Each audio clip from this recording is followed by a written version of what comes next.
निशा की बात पर नीलम बोली, ये कैसे हो सकता है? देव के अंदर अभी तक इतना जन भी नहीं है कि वह अपनी घाव को भी ठीक कर सके, तो वह ऐसे कैसे कर सकता है?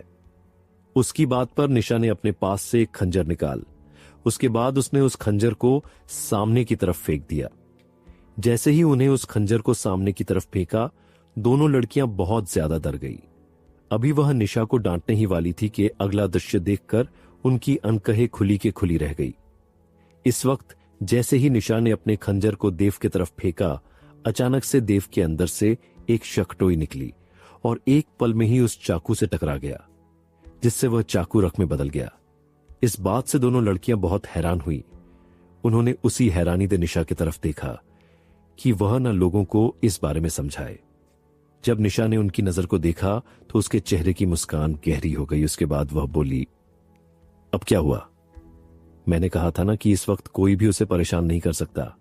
इस बारे में सही से मैं भी नहीं जानती, पर इतना जानती हुई कि देव के अंदर से एक अलग सी शक्ति निकलती है, जो देव जे खतरे में होते वक्त ही निकलती है। मैं भी इस बारे में नहीं जानती, पर वह बहुत खतरनाक शक्ति है। ऐसे लगता है जैसे कि किसी ने देव के चारों तरफ एक बैरियर बना दिया हो। तुम लोग महसूस कर सकती हो कि यह शक्ति देव की नहीं है। उसकी बात पर दोनों लड़कियों को हैरानी हुई। उन्होंने दोबारा से देव की तरफ देखा और उसकी शक्तियों को महसूस किया। सच में इस वक्त जो शक्ति देव अंदर से निकाल रही थी, वह देव की शक्ति नहीं थी, पर वह शक्ति इतनी ज्यादा दमनकारी थी कि उनकी भी शक्ति उसके ऊपर काम नहीं कर। यह था जैसे ही यह हुआ। निशा बोली, जब मैंने पहली बार इसे देखा था, तभी मैं जान चुकी थी कि देव जितना साधारण दिखता है उतना है नहीं। शायद उसके मास्टर है, जिसने उसके सुरक्षा के लिए उसके लिए कोई सुरक्षा का इंतजाम किया होगा। उसकी बात सुनकर तीनों लड़कियों को कोई भी हैरानी नहीं हुई। उसी वक्त निशा ने कहा, आखिर वह कंजूस का गुरु है कौन? मैं नहीं जानती। उसकी बात पर खुद निशा भी हैरान थी, क्योंकि वह अच्छे से जानती कि उसने कभी भी देव का पीछा नहीं छोड़ा था। पर आखिर कब कोई देव का गुरु बन गया, उसे मालूम ही नहीं चला। उसके बाद किसी तरह देव की शक्तियां अपने आप बढ़ने लगी। इतनी नजर के बाद भी वे लोग नहीं जान सकते थे कि आखिर देव को हुआ क्या। वही इस वक्त देव की आत्मा किसी अजीब सी दुनिया में आ चुकी थी, जो बहुत ही उजाड़ थी। चारों तरफ तबाही ही तबाही थी। देव को इस बात से बहुत हैरानी हुई कि आखिर वह ये कहां पर आ गया, क्योंकि उसके आसपास की शक्ति भी बहुत ज्यादा नकारात्मक लग रही थी, जैसे कि वह इस दुनिया में ही ना, क्योंकि वह वहां पर या गए था। उसने किसी तरह अपने आप को संभाला। उसे महसूस हुआ कि सच में उसकी चेतना वहां पर थी, लेकिन वह बिल्कुल शांत था। इसने देखा कि इस वक्त चारों तरफ अजीब सा दृश्य था। चारों तरफ अंधेरा था। सूरज या चांद का कोई नामो निशान नहीं था, पर देव आसानी से चारों तरफ देख सकता था। यही बात देव को हैरानी कर रही थी। उसी वक्त देव को एक बहुत ही खतरनाक शक्ति महसूस हुआ। देव ने चारों तरफ देखा। उसी वक्त देव के कानों में एक गहरी आवाज गूंजी, इंसानी बच्चे, तुम्हारी हिम्मत कैसे हुई हमारी दुनिया में आने की? उसके बाद एक बहुत ही भयानक शक्ति ने देव को घेर लिया। पहले तो देव का दम घुटने लगा, लेकिन उसे समझ में नहीं आया कि आखिर वह इस दुनिया में आया कैसे। तभी उसके सामने एक बहुत बड़ा असुर आया। उसको देखते ही देव समझ गया कि शायद वह गलती से असुर लोक के अंदर आ गया हो, और यह इलाका शायद इस असुर का इलाका है। देव ने उस असुर के सामने के असुर से बोला कि देखिए वरिष्ठ, मैं यहां पर जानबूझकर नहीं आया हूं, मुझे नहीं मालूम, पर मैं गलती से यहां पर या गया हूं। उसकी बात सुनकर तो उस असुर का चेहरा और भी गुस्से में लाल हो गया। उसी वक्त उसने कहा, इंसानी लड़के, आज मैं तुम्हारी आत्मा को कहूंगा। तुम्हें देखकर लगता है कि तुम्हारी आत्मा बहुत ज्यादा ताकतवर है। यह मेरे लिए बहुत ही लाभदायक होगा। जैसे उस बाघ को बोल बोलकर वह नहीं जानता था कि उसने देव को कितनी बड़ी मदद कर दिया था। उसकी बात सुनकर देव के चेहरे पर एक मुस्कान आ गई। उसने कहा, कोई ना अगर मेरा शरीर नहीं है तो क्या भले ही मेरी आत्मा है, मैं तुम्हें आसानी से मार सकता हूं। उससे अच्छे से याद था, असुर महल की एक किताब में लिखा हुआ था कि असुर योद्धाओं के पास भले ही शारीरिक शक्ति भित ज्यादा होती है, पर उनके पास की आध्यात्मिक और आत्मीय शक्ति बहुत काम होती है, या ये कहे कि उनके पास आत्मा की शक्ति बहुत काम होती है। ये जानकार तो देव के चेहरे की मुस्कान बढ़ गई, क्योंकि वह आत्मीय शक्ति के दूसरे लेवल पर बस पहुंचने ही वाला था और उसकी आध्यात्मिक शक्ति तो पहले ही उसके चरम पर थी। वह एक आध्यात्मिक गुरु से भी आगे निकाल गई थी। उसी वक्त देव के अंदर से एक सफेद रोशनी निकालने लगी। जैसे ही वह इस शक्ति बाहर आई, आसपास की शक्तियों में बहुत ज्यादा हलचल होने लगी। किसी को समझ में नहीं आया कि आखिर हुआ क्या, पर देव के चेहरे की मुस्कान और भी बढ़ गई। देव ने अपने आध्यात्मिक शक्तियों से अचानक से उस असुर को घेर लिया। जैसे ही देव की आध्यात्मिक शक्ति उस असुर से टकराई, पहले तो उस असुर समझ में नहीं आया कि उसके साथ क्या हो रहा है, पर जब उसे समझ में आया तो बहुत हो चुकी थी। देव शक्ति उसके ने उसे पूरी तरह से घेर लिए। तभी देव ने एक आत्म का हमला सीधा उस अदूर के ऊपर कर दिया और उस असुर की शक्ति अपने अंदर खींचने लगा। जिसे ही ये हुआ, अचानक से उसके अंदर की शक्ति ओनन में हलचल होने लगी। वह असुर देव को विरोध करना चाहता था, पर वह नहीं कर पा रहा था, क्योंकि वह नहीं जानता था कि आकर हो क्या रहा है। वह देव का विरोध क्यों नहीं कर पा रहा है। कुछ ही वक्त में देव ने उसके अंदर की सभी शक्तियां अपने अंदर कर लिया, यहां तक कि उसने उसकी आत्मा को भी नहीं छोड़ा। वह असुर एक पल पल में ही ढेर हो गया। महर उसके मरते ही वहां पर एक सफेद गोली तैरने लगा। देव ने जब वह गोली देखा तो उसकी आंखें चमक उठी, क्योंकि वह इस गोली को आसानी से सकता था, क्योंकि वह आत्मा शोधन गोली थी, जिससे बड़े दानव या राक्षसी जानवर को मारकर ही बनाया जाता है। पर देव को उम्मीद नहीं थी कि वह किसी असुर को भी मारकर वह गोली हासिल कर सकता। बात ने देव के अंदर के उत्साह को बहुत ज्यादा बढ़ दिया। वह समझ गया कि यह जिंदगी में एक बार उसे ऐसे एहसास हो रहा था कि वह कभी भी अपने बाधा को तोड़ सकता है। जैसे ही उसने यह एहसास हुआ, अचानक से उसके अंदर और भी असुर को मारने की चाहत बढ़ गई। जब यह हुआ तो वह यह भूल गया कि वक्त वह अपनी आत्मा के रूप में था। वह जल्दी से वहां से आगे की तरफ चला गया। जैसे जैसे उसे असुर मिलते, देव एक एक करके उन्हें मारता जा रहा था और भी गोलियों को हासिल करता जा रहा था, पर ज्यादातर वह निम्न स्तर की गोलियां थीं, जिससे उसे ज्यादा फायदा नहीं होने वाला था। इसलिए वह समझ गया कि उसे बड़े लेवल के यासिर को मारकर ही आगे बढ़ सकता है। देव को जब यह विश्वास हो गया कि वह असुर को मारकर आत्मा शोधन गोली से अपने आत्मीय शक्ति को बढ़ा सकता है, इसलिए उसके चेहरे की मुस्कान और भी भारी हो गई। वही इस वक्त देव से कुछ मिल दूर ए हॉल में की सारे असुर बैठे हुए थे, जिनके अंदर से बहुत ही शक्तिशाली आभा आ रही थी। उसी वक्त एक असुर खड़ा हुआ, जिसने एक असुर जो एक सिंहासन पर बैठा हुआ था, जिसने एक मुकुट पहना हुआ था, जिसके ऊपर एक कंकाल का निशान था। वहीं उसने उस आदमी से बोला कि महाराज, हमारे बहुत से साथी एक एक करके गायब होते जा रहे हैं। आयु और उनका कोई भी निशान भी नहीं मिल रहा है। अभी तक हमें समझ में नहीं आया कि आखिर ये लोग गए क्या। उसके सभी जीवन क्रिस्टल टूट चुके ही। इससे साफ साफ मतलब ये है कि वे लोग मारे जा चुके हैं, पर हमें समझ में नहीं आ रहा है कि आखिर वे लोग मारे कैसे गए, क्योंकि हमने पूरे इलाके को खोज लिया, जहां कहां तक वे लोग जा सकते थे, पर हमें कोई भी निशान नहीं मिल। जब असुर राजा ने उनकी बात सुन तो वह थोड़ा परेशान हुआ। उसे भी समझ में नहीं आ रहा था कि खैर ऐसा कौन है जो उनको मारना चाहता है, या उन्होंने किसी बड़े योद्धा को नाराज किया है। उसने कहा, क्या तुम लोगों में किसी ने किसी बड़े योद्धा को नाराज किया है क्या? उसकी बात सुनकर सभी एक दूसरे को देखने लगे, लेकिन इन सभी को समझ में नहीं आया कि आखिर किसने किया है। उसके बाद उन सभी ने एक साथ बोला, नहीं महाराज, हम लोगों में किसी ने और किसी भी बड़े योद्धा को नाराज नहीं किया है। हमारी तो किसी से दुश्मनी भी नहीं है, सिर्फ झाई समुदाय को छोड़। उसकी बात सुनकर लीडर बोला, तो आप लोगों को क्या लगता है कि क्या इन सभी चीज में झाई समुदाय का हाथ हो सकता है? उसकी बात सुनकर सभी हैरानी में पड़ गए, क्योंकि उन लोगों में से किसी ने इस बारे में नहीं सोचा था। उसी वक्त एक असुर खड़ा हुआ। उसके बाद वह बोला, महाराज, पर हमने तो झाई समुदाय के सभी बड़े योद्धाओं को मार दिया। तो इस वक्त उसने सिर्फ कुछ ही योद्धा है, और जो भी है वह बहुत ही कमजोर है। उसकी बात सुनकर लीडर भी सोच में पड़ गया। उसने कहा, किसी को झाई समुदाय में भेजो और मालूम करो कि क्या उनके अंदर कोई हलचल है। अगर हो तो किसी पर रहम मत करना, और सभी योद्धाओं को बता दो कि जब तक यह मामला खत्म नहीं हो जाता, किसी भी योद्धा को बाहर जाने की आज्ञा नहीं है। उसकी बात सुनकर एक असुर ने हाँ में सर हिलाया। उसके बाद वन से चला गया। उसके जाने के बाद लीडर भी बहुत हैरान था।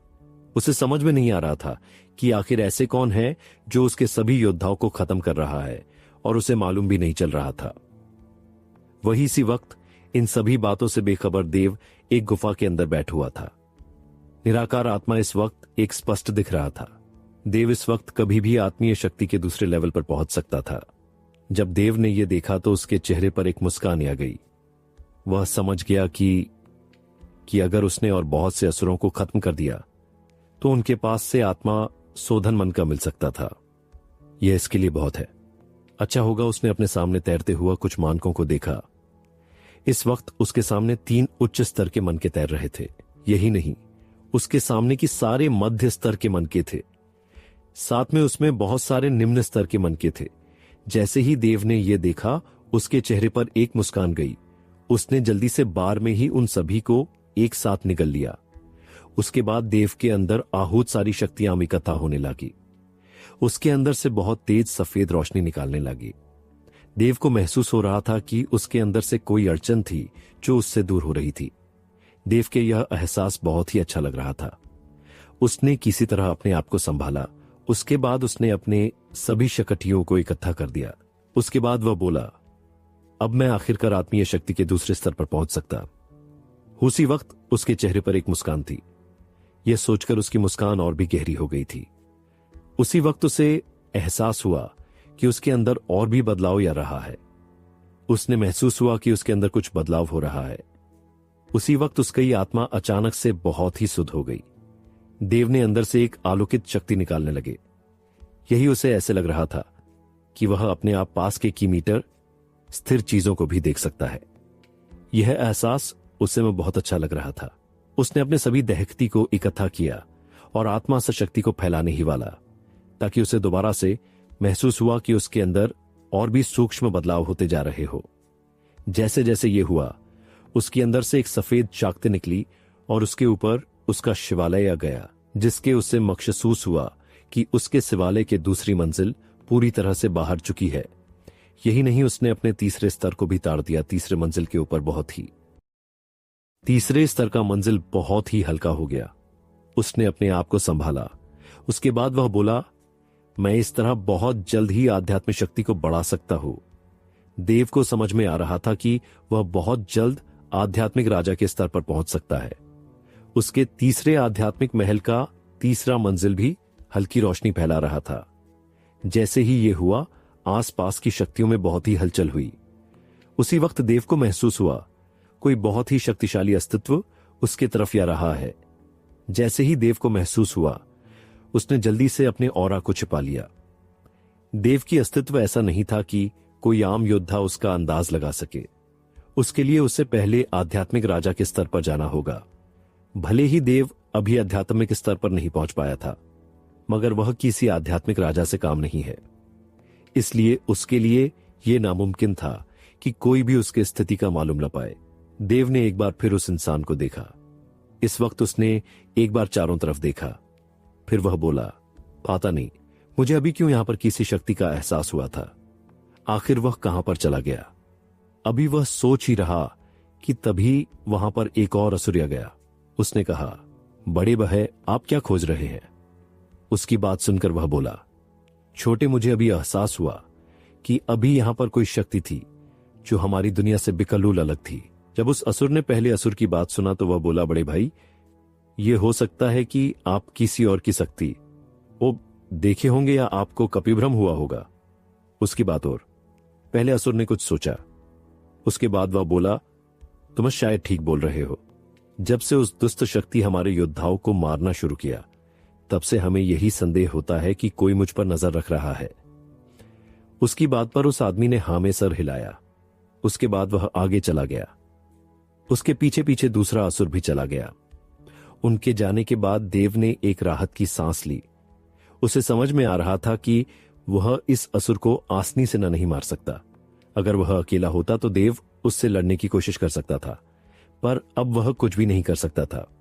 इसीलिए उसने अभी कुछ भी नहीं किया, बस वक्त का इंतजार किया। वक्त आने के बाद वह आसानी से उन्हें मार सकता था। ये बात देव के अंदर अंकित थी।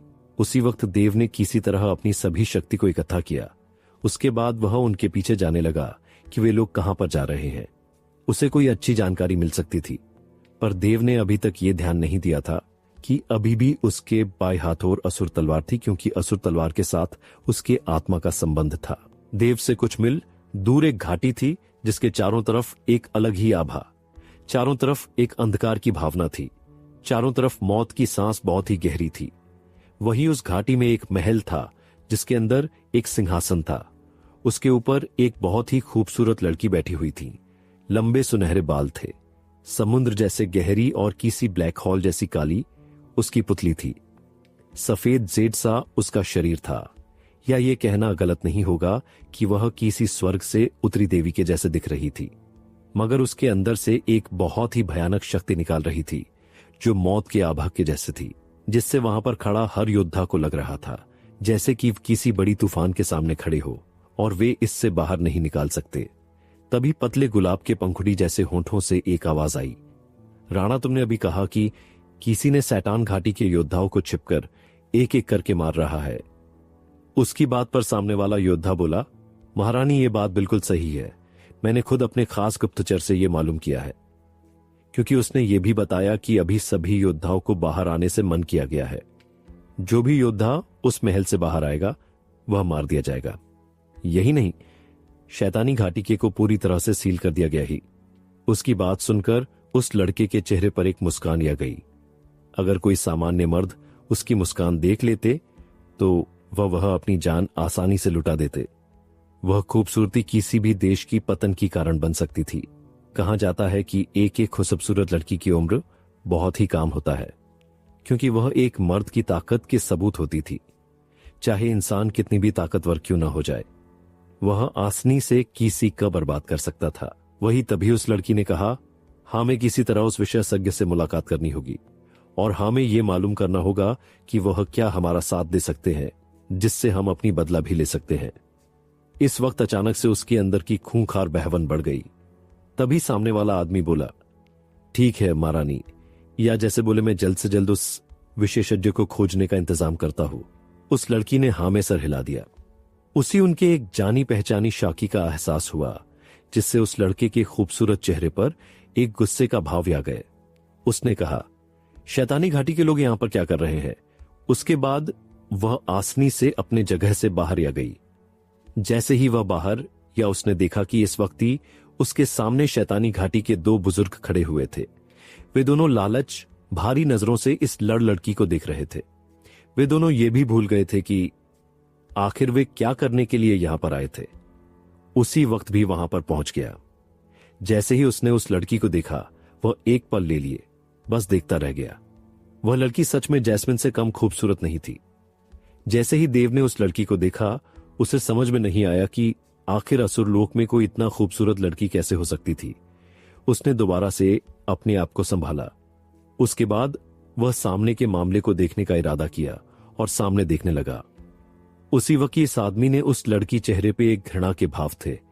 तभी उसने कहा, क्या मैं जान सकता हूं कि तुम दोनों यहां पर क्या करने लिए आए हो? उसकी बात पर वह असुर बोला, महारानी रूपाली, आप अच्छे से जानती है कि हम यहां पर क्या करने के लिए है। हमें शक है कि शैतानी घाटी का दुश्मन यहां पर है और हमें मालूम हुआ है उसका संबंध आपसे है। अगर हमारा शक साबित होता है तो महारानी को हमारे साथ शैतानी घाटी में जाना होगा। हमें उम्मीद है कि महारानी हमारी बातों को टालने की जुर्रत नहीं करेगी, नहीं तो आज ही झाई कबीले का खात्मा कर दिया जाएगा। जब उस रूपाली ने उसकी बात सुनी तो उसके चेहरे एक असहाय का भावना आ गया। उसे ऐसे लग रहा था कि शैतान की घाटी जरूर कुछ बड़ा करने वाली है। तभी उसने कहा, ठीक है, आप दोनों अपनी जांच को पूरा कर सकते ही। उसकी बात सुनकर दोनों के चेहरे पर एक मुस्कान आ गई। वह बोला, अच्छा है कि महारानी को मालूम है कि उनके लिए क्या अच्छा है। उन्होंने अपनी पूरी जांच करना शुरू कर दिया पूरी तरफ से। जाही कबीले के जांच के बाद भी उन्हें कोई परिणाम ना ही मिल पा रहा था। तभी उन्होंने एक दूसरे की तरफ देखा। वही दोनों समझ पाए कि उन्होंने एक दूसरे से क्या संवाद किया था। उसके बाद वे लोग रूपाली की तरफ आ गए। उसके बाद उन्होंने रूपाली से कहा कि महारानी, हमें यह मालूम हुआ है कि जिस शक्ति को हम लोग खोज रहे हैं उसके शक्तियों के है यही नहीं हमें मालूम हुआ कि आप लोगों उसके साथ मिली भगत की है। इसलिए आपको हमारे महाराज के साथ एक उचित स्पष्टीकरण देना होगा। जैसे ही राजमुखमरी ने उसकी बात सुनी तो गुस्से में उसका अनकहे लाल हो गई। वो बोली, क्या तुम अब कुछ ज्यादा ही नहीं कर रहे हो? तुम्हें क्या लगता है कि मैं तुमसे डरती हूं? मैं बस मामले को आगे नहीं बढ़ाना चाहती, उसके बाद जिसके वजह से तुम अब कुछ भी नहीं कर सकते। उसकी बात सुनकर अहल और जोर जोर से हंसने लगा। उसने कहा, तुम्हें क्या लगता है कि तुम अभी तक जींद क्यों हो? क्योंकि तुम्हें हमारे महाराज ने जिंदा रहने की इजाजत दी है, नहीं तो तुम कब की मारी जाती। इस वक्त उसके चेहरे पर एक मजाकिया मुस्कान थी। उनकी मुस्कान को देखकर रूपाली को बहुत ज्यादा गुस्सा आ रहा था, मगर वह मजबूर थी। वह अभी कोई फैसला करने ही वाली थी कि तभी वहां पर एक और बुजुर्ग आ गया। वह झाई कबीले का बुजुर्ग था। वह भले ही बूढ़ा हो गया था, मगर उसकी आंखों में एक हल्की सी चमक थी। उसने सामने वाले असुर से बोला, तुम लोगों ने पहले ही हमारे कबीले को बर्बाद कर दिया है, अब तुम्हें क्या चाहिए? अगर तुमने हमारी महारानी के ऊपर दबाव डालने की हिम्मत की तो तुम्हें इसके बहुत बड़े परिणाम भुगतने पड़ेंगे। इसके बाद शतनी की घाटी और झाई कबीले के दरमियान जिंदगी और मौत की लड़ाई शुरू हो जाएगी। भले ही हम तुम्हारे कबीले को खत्म न कर सके, मगर हम तुम्हें आसानी आधे से ज्यादा कबीले को खत्म तो कर ही सकते हैं। उसकी बात सुनकर उस असुर के चेहरे पर गुस्से के भाव आ गया। वह बोला, अच्छा ये बात है, तुम हमरे आधे से ज्यादा असुरों को मार दोगे। अब तुम्हें मालूम चलेगा कि आखिर तुमने किसके सामने घमंडी होने की जरूरत की है। उसके बाद उसने अपने पास से एक एक कंकाल वाली छड़ी निकली, जिसके सर के ऊपर एक कंकाल था। उसने सामने की तरफ देखते हुए बोला, आज के बाद तुम्हें मालूम चलेगा कि आखिर दुनिया कितनी बड़ी है। तभी तुम इस बात को भी भूल गए हो कि तुम किसके सामने खड़े हो। जैसे ही ये हुआ, अचानक से उसके अंदर से बहुत ही भयानक शक्ति निकलने लगी। जैसे ही ये हुआ, आसपास की शक्ति में मौत की आभा और भी गहरी हो गई। ऐसा लग रहा था कि वह सीबार पूरे समुदाय को खत्म करने के लिए ही आया था, पर उसे इस बात की जानकारी नहीं थी कि उसके साथ आज क्या होने वाला है। उसके औरा के वजह झाई कबीले के न जाने कितने सारे योद्धा अपने घुटने पर या गए थे। यही नहीं, बहुत सारे तो बेहोश भी गए थे। रूपाली को समझ में नहीं या रहा था कि वह क्या करे, पर वह अभी सी बात को संभाल भी नहीं सकती थी कि अगर कोई भी योद्धा उसके वजह से मारा जी, वह ये सब बर्दाश्त नहीं कर सकती थी। अचानक से उसके अंदर से एक बहुत ही भयानक शक्ति निकलने लगी। अचानक से उसके अंदर का दानव गोली में एक अलग परिवर्तन होने लगा। ऐसा लगा रहा था कि जैसे कि वह किसी बहुत ही बड़ी परीक्षा से गुजर रही है, या कहे उन असुरों के दबाव की वजह से ही वह उसका भाग्य जाने वाला था।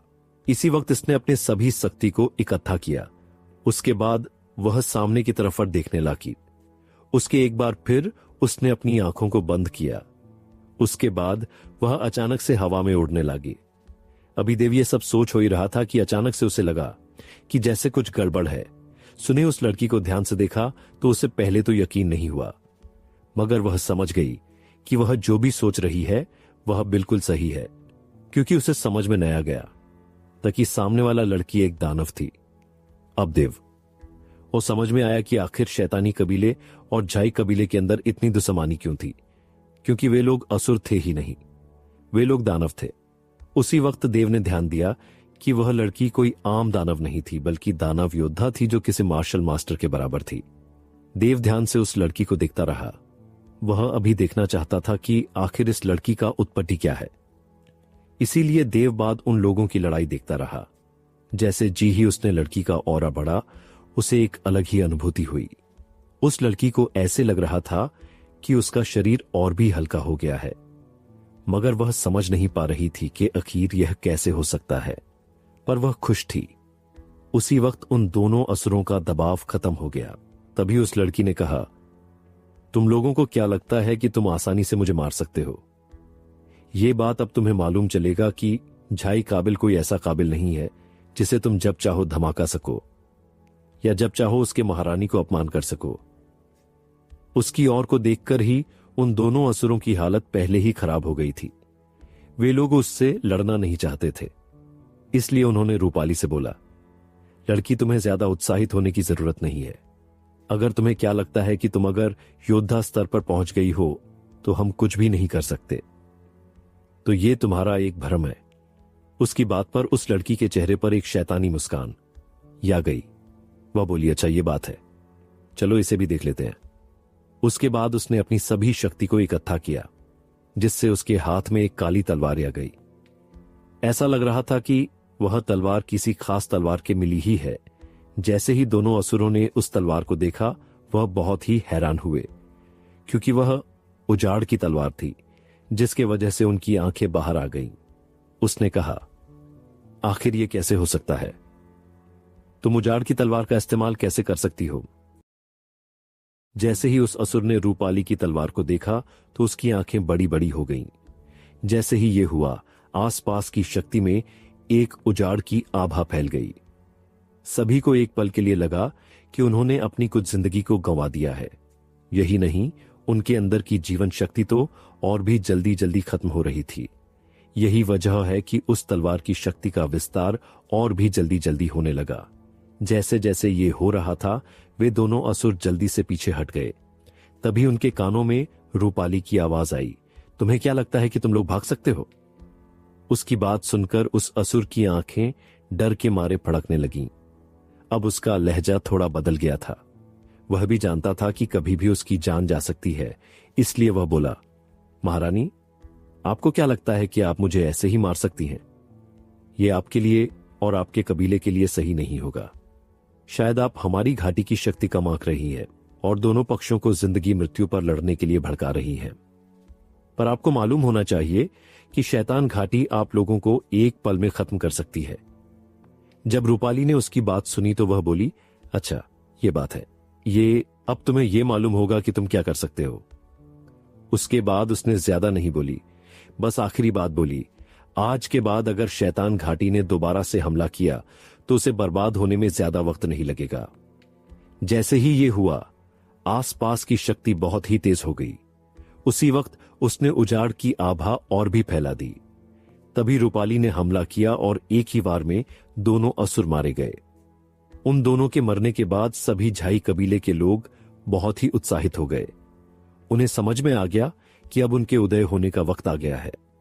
वे लोग जोर जोर से उसके नाम के नारे लगाने लगे, महारानी की जय, महारानी की जय, महारानी की जय। उजाड़ की तलवार का विचलन।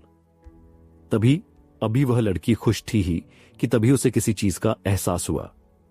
उसकी तलवार के अंदर एक अजीब सी रोशनी चमक रही थी। जैसे ही वह आभा बहुत ज्यादा उत्साहित हुई, रूपाली को यह बात समझ में नहीं आई। उसे ऐसे लगा कि उसकी तलवार इस वक्त उसके हाथ से छूटना चाहती है। रूपाली ने बहुत संघर्ष करने की कोशिश की, मगर वह उसे नहीं रोक पा रही थी। उसे समझ में नहीं आया कि आखिर अचानक से हुआ क्या, और उसकी तलवार जो हमेशा शांत रहती थी, वह इतनी ज्यादा उग्र क्यों हो रही है। तभी एक झटके में उसकी तलवार उसके हाथ से छूट गई और एक तरफ तेजी से जाने लगी। यह जगह वही था जहां पर देव था। देव को समझ में नहीं आ रहा था आखिर उस लड़की ने उसे कैसे ढूंढा, क्योंकि वह अच्छे से जानता था कि उसे ढूंढना बहुत मुश्किल होगा, चाहे वह असुर राजा या दानव राजा ही क्यों ना हो। पर उसे समझ में नहीं आया कि आखिर उस लड़की ने उसे कैसे ढूंढा। जैसे ही देव ने यह देखने के लिए एक पल के लिए उस लड़की की तरफ देखा, जैसे ही उसने उस लड़की की तरफ देखा, वह भी थोड़ा हैरान था, क्योंकि उसने देखा कि उस लड़की की आंखों में भी उलझन थी। उसी वक्त देव का ध्यान उस तलवार पर गया। वह खुद बहुत हैरान हुआ, क्योंकि उसे उस तलवार से जानी पहचानी शक्ति महसूस हो रही थी। देव को समझ में नहीं आया कि आखिर हुआ क्या। आखिर इतने दूर की कोई तलवार उसे कैसे पहचान सकती है। पर उसने कुछ नहीं किया। उसके बाद वह बोला, चलो ठीक है। फिर देव आगे बढ़ा और उस तलवार के सामने आ गया। देव और रूपाली का आमना सामना। जैसे ही रूपाली ने देव को देखा तो उसकी आंखें बाहर आ गईं। उसने देव को ध्यान से देखा तो उसे मालूम हुआ कि देव सिर्फ एक आत्मा है, मगर देव के अंदर से एक बहुत ही खतरनाक आभा आ रही थी, जिससे उसे कांपने पर मजबूर कर दिया। जैसे ही यह हुआ, वह जल्दी से आगे बढ़ी। उसने उजाड़ की तलवार को पकड़ लिया। उसके बाद उसने देव के ऊपर अपनी तलवार तान दी। उसके बाद वह बोली, आखिर तुम कौन हो और यहां पर क्या करने के लिए आए हो? शायद तुम एक इंसान ही हो, वह भी तुम्हारी सिर्फ आत्मा है। उसकी बात पर देव अपना सर खुजलाने लगा। उसने सोचा कि क्या उसे उस लड़की के ऊपर हमला करना चाहिए या नहीं, पर उसने ऐसा नहीं किया क्योंकि वह भी एक मर्द था। यही नहीं, रूपाली को देखकर ही लग रहा था कि उसकी आंखें बिल्कुल शांत झरने की तरह साफ थीं। साथ में उसके अंदर एक मासूमियत भी थी। इसलिए देव चाहकर भी उस लड़की के ऊपर हमला करने की हिम्मत नहीं कर पा रहा था। अगर उसके जगह पर कोई और होता तो वह अभी तक इतना ज्यादा दयावान नहीं होता। लेकिन उसके समझ में नहीं आ रहा था कि इस काली दुनिया में एक साफ और ईमानदार लड़की कैसे हो सकती थी। असुर तलवार का दबाव। देव इन सभी बातों के बारे में सोच ही रहा था कि अचानक से उसे कुछ महसूस हुआ। उसके बाद अचानक से उसके सामने असुर तलवार आ गया। एक बहुत ही शक्तिशाली दबाव फैल गया। वह दबाव इतना ज्यादा था कि खुद रूपाली भी अपने घुटने पर आ गई। यही नहीं, साथ में झाई कबीले के सभी लोग अपने घुटने पर आ गए थे। जैसे ही देव ये देखा, वह सोच में पड़ गया। उसे पहले तो यह समझ में नहीं आया कि आखिर असुर तलवार वहां पर कैसे आ सकता है। साथ में उसने ये सभी चीजें देखी भी नहीं थी कि उसने सामने सभी झाई कबीले के लोगों को देखा जो अपने पैर पर खड़े भी न हो पा रहे थे। आखिर ये सब हो क्या रहा था, क्योंकि उन सभी के साथ ये सब हो रहा था। ये देखकर देव भी एक पल में सोच में पड़ गया। असुर तलवार के अचानक और भारी दबाव ने रूपाली और जाई कबीले के लोगों को घुटने टेकने पर मजबूर कर दिया है, जिससे देव भी हैरान है। दबाव खत्म, उजाड़ की तलवार देव से जुड़ी। देव को यह समझ में ही नहीं आया कि वह क्या करे, क्योंकि वह जानकर भी यह समझ नहीं पा रहा था कि आखिर यह हो क्या रहा है। उसने जल्दी से असुर तलवार को अपने हाथों में ले लिया। उसने देखा कि उजाड़ की तलवार उसके चारों तरफ तैरने लगी। जैसे ही यह हुआ, आसपास का दबाव तो खत्म नहीं हुआ, लेकिन देव ने जल्दी से अपने असुर तलवार के औंरा को खत्म कर दिया। उसके बाद उसने असुर तलवार को अपने पास रख दिया। जैसे ही यह हुआ, आसपास का दबाव खत्म हो गया। जितने भी झाई कबीले के लोग थे, सभी लोग जल्दी से पीछे हट गए। वह इस भयानक प्राणी के करीब भी नहीं जाना चाहते थे। उन्हें समझ में नहीं आया कि आखिर वह कौन है और आखिर वह यहां पर कैसे आया।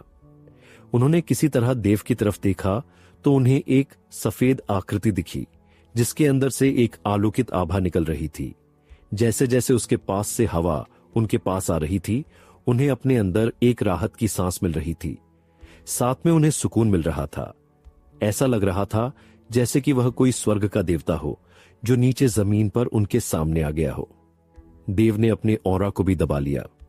उसके बाद उसने उजाड़ की तलवार की तरफ अपनी हाथ बढ़ाया। वह तलवार एक पल में ही देव के पास आ गई। जैसे ही उसने उजाड़ की तलवार को अपने हाथ में लिया, एक पल के लिए उसे लगा कि वह उस तलवार से जुड़ा हुआ है। देव को एक अपनत्व की भावना महसूस हुई। उसने उस तलवार के अंदर अपनी शक्तियां भेजना शुरू किया। उसके बाद 1000 कदम वाली तलवार की मार्शल आर्ट को एक्टिवेट किया। देव की भयानक शक्ति का प्रदर्शन। उसके बाद उसने सामने की तरफ वार कर दिया। जैसे ही देव ने वार किया, उजाड़ की तलवार से एक भयानक शक्ति निकली। उसके बाद वह सामने की तरफ जाने लगी। कुछ ही पल में उसने सामने की पहाड़ी की चोटी एक पल में ही समतल कर दिया। यही नहीं, आसपास के लोग समझ ही नहीं पाए कि आखिर हुआ क्या। सबसे ज्यादा हैरान तो खुद रूपाली थी। उसे यह समझ में नहीं आया कि आखिर देव इतनी भयानक शक्ति कैसे निकाल सकता है, क्योंकि वह जानती थी कि भले ही वह अपनी पूरी शक्ति को लगा दे, उसके बाद भी वह इस शक्ति को नहीं निकाल सकती। यही बात थी जो उसे परेशान कर रही थी। उसने उसी हैरानी के साथ देव की तरफ देखा। उसके बाद वह दोबारा अपने घुटने पर आ गई। उसने कहा, युवा गुरु, मेरी अभिवादन को स्वीकार करें। उसके ऐसा करते ही सभी झाई कबीले के योद्धा भी अपने घुटने पर आ गए। जैसे ही ये हुआ, देव को पहले तो थोड़ी हैरानी हुई। उसने कहा, आखिर हुआ क्या, और तुम मेरे सामने झुक क्यों रही हो, और तुमने मुझे युवा गुरु क्यों बोला? झाई कबीले का रहस्य और देव की तस्वीर। देव की बात सुनकर वह लड़की हैरान नहीं थी। वह जानती थी कि देव को इस बारे में मालूम नहीं होगा। उसके बाद वह बोली, युवा गुरु, मैं झाई कबीले की महारानी हूं जो राठौड़ परिवार के अंदर आता है, और हम लोग असुर लोक में उनके उपासक हैं। उसकी बात पर अब देव को समझ में आया कि आखिर बात क्या है। तभी रूपाली बोली, युवा गुरु, आप हमारे साथ अंदर चलें, उसके बाद आपको सब समझ में आ जाएगा। उसकी बात सुनकर देव ने कुछ सोचा। उसके बाद वह रूपाली के साथ अंदर चला गया। जैसे ही सभी ने देव की तरफ देखा, सभी देव के सामने अपने सर को झुका लिया, जैसे कि सभी इस बात को जानते हों कि देव कौन है। देव को इस बात की हैरानी हुई कि आखिर ये क्या है, पर उसने इस बात पर ज्यादा ध्यान देने की जरूरत नहीं समझी। वह रूपाली के साथ अंदर गया। जैसे ही उसने अंदर देखा, एक पल के लिए उसे लगा कि जैसे कि वह इस जगह को जानता है। उसकी नजर एक तस्वीर पर पड़ी जो बिल्कुल उसके जैसी थी और उसके हाथ में असुर तलवार थी। उसके पीछे देवांश अपने मूल स्वरूप में था। ऐसा लग रहा था जैसे कि तस्वीर जिंदा हो। देव ये बात समझ गया क्योंकि यह कोई आम बात नहीं थी। तभी उसने रूपाली से पूछा कि आखिर यह सब क्या है और उसकी तस्वीर यहां पर कैसे आई। उसकी बात सुनकर रूपाली बोली, युवा गुरु, आप राठौड़ परिवार के पुत्र हैं, इसलिए यह तस्वीर यहां पर है। पर आपको मालूम होगा कि यहां पर उन्हीं का तस्वीर आती है जिसके पास असुर की तलवार हो। जब देव ने यह सुना तो पहले तो वह हैरान था, उसके बाद वह शांत हो गया। उसे यह यकीन हो गया कि वह इस जगह से इस तस्वीर के रास्ते जा सकता है और उसके सिवा कोई और नहीं जा सकता, चाहे वह कोई देवता ही क्यों न हो। देव को इस बात से कोई भी परेशानी नहीं थी, इसलिए उसने सामने की तरफ देखते हुए बोला, अच्छा ठीक है, तुम एक बात बताओ, तुम लोग यहां पर क्या कर रहे हो, और जब तुम राठौड़ परिवार से जुड़े हुए हो तो तुम्हारी स्थिति इतनी ज्यादा खराब क्यों है। रूपाली की पीड़ा और झाई कबीले की बर्बादी। जब रूपाली ने उसकी बात सुनी तो उसके चेहरे पर एक लापरवाह मुस्कान आ गई। इस पल देव को ऐसे लगा जैसे कि 100 फूल एक साथ खिल गए हों, मगर उसने किसी तरह अपने आप को संभाल लिया। उसके बाद वह दोबारा से रूपाली को देखने लगा। जब तक रूपाली को उसकी नजर समझ में आती, तब तक देव पूरी तरह से नॉर्मल हो गया था। उसी वक्त देव ने उससे पूछा, तुमने बताया नहीं कि आखिर यह सब हुआ क्या, और राठौड़ परिवार के रहते हुए तुम लोग ऐसे कैसे हो गए। जब देव ने यह बात पूछा तो उसने रूपाली की आंखों में एक गुस्सा देखा। उसकी आंखों में एक ऐसा गुस्सा और नफरत थी जिसको मिटाया नहीं जा सकता था। उसने कहा, युवा गुरु, मुझे माफ करना, लेकिन कई बार हमारे लोग मानव राजा के पास गए थे, मगर उन्होंने कोई भी प्रतिक्रिया नहीं दी। यही नहीं, जब हमारा कबीला खत्म हो रहा था तब भी उन्होंने एक बार भी ध्यान नहीं दिया। पहले झाई कबीला बहुत बड़ा कबीला था, मगर कुछ लोगों के लालच के वजह से झाई कबीला बर्बाद हो गया। हमारे बहुत से साथी मारे गए, साथ में मेरे माता पिता भी मारे गए। वही झाई कबीले के असली राजा थे, मगर जैसे ही वे खत्म हुए सब कुछ खत्म हो गया। झाई कबीले को इस घाटी में छिपना पड़ा, क्योंकि इस घाटी में संरचना शक्ति के कारण असुर योद्धाओं का आना मना है। अगर शैतान घाटी के लोग चाहकर भी किसी झाई योद्धा के ऊपर एक ताकतवर योद्धा को नहीं भेज सकते। यही कारण है कि हम लोग इतने आराम से यहां पर रह रहे हैं। मगर जैसे जैसे वक्त बीतता गया, इस घाटी की शक्ति कमजोर होने लगी और भी योद्धा इसके अंदर आने लगे और हमारे समुदाय के कई सारे लोगों को मार दिया।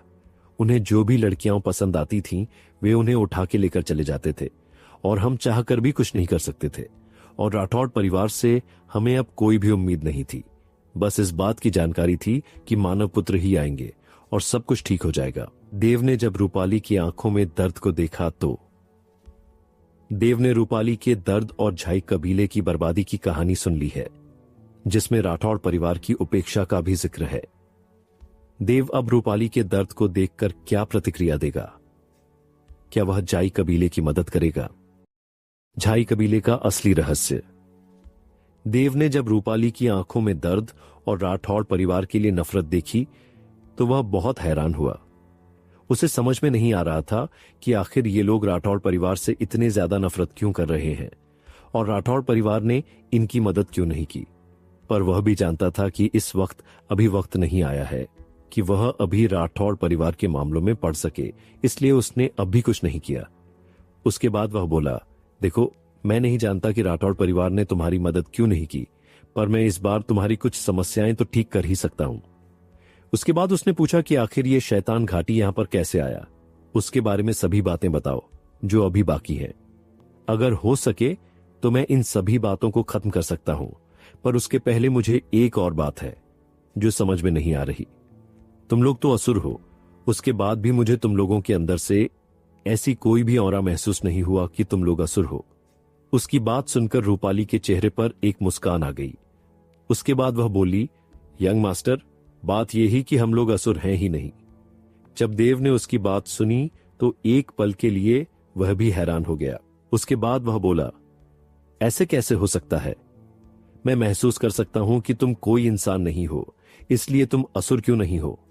उसकी बात पर रूपाली बोली, यंग मास्टर, बात यह है कि हम सभी लोग दानव हैं। उसके बाद उसने जल्दी से अपना रूप को बदल लिया। जैसे ही उसने अपना रूप को बदला, वह 5 पूंछ वाली लोमड़ी में बदल गई। उसके बाद वह बोली, यंग मास्टर, हमारा कबीला 9 पूंछ वाली लोमड़ी का वंशज है, पर कुछ कारणों की वजह से हमें अपने कबीले को छोड़ना पड़ा। कहा जाता है कि कुछ वजह थी जिसके वजह से हमारे पूर्वज ने उस जगह को छोड़ दिया और असुर लोक में आ गए, मगर यहां पर भी उन्हें शांति नहीं मिली। असुरों को यह बात अच्छी नहीं लगी। उन्होंने हमारे कबीले पर हमला कर दिया। उसी में हमारे बहुत से लोग मारे गए, लेकिन आखिर में एक शख्स हाजिर हुआ जिसने हमारे कबीले को बचा लिया। वह कोई और नहीं, राठौड़ कबीले से था, पर उनकी मदद की वजह से हमारे पूर्वज ने उन्हें हमारे संरक्षक बुजुर्ग का ओहदा दिया, जिसके बाद एक एक करके पीढ़ी दर पीढ़ी राठौड़ परिवार हमारी रक्षा करता रहा। लेकिन पिछले कुछ सालों के बाद से राठौड़ परिवार ने हमारी मदद करना बंद कर दिया, जिसके वजह से असुरों ने हमारे जितने भी अनुभवी योद्धा थे उन्हें मार दिया और सिर्फ बच्चों को छोड़ दिया। बाकी की बात मैंने आपको पहले ही बता दी है। उसकी बात सुनकर देव को थोड़ी हैरानी हुई। वह इस बात को पचा नहीं पा रहा था कि आखिर राठौड़ परिवार इन लोगों की हिफाजत क्यों नहीं कर रहा है। कुछ तो है जो सबसे छूट रहा है और उसे इस बात की जानकारी लेनी पड़ेगी। उसकी बात के बाद उसने उससे कहा, अच्छा ठीक है, मैं अभी आत्मा रूप में हूं, पर इतना ताकतवर तो हूं कि तुम लोगों की कुछ मदद कर सकूं, पर इस बात का ध्यान रहे कि मेरे आने का बाद बाहर नहीं जाना चाहिए, खासकर शैतान की घाटी को। देव की नरसंहार योजना और शुद्धिकरण।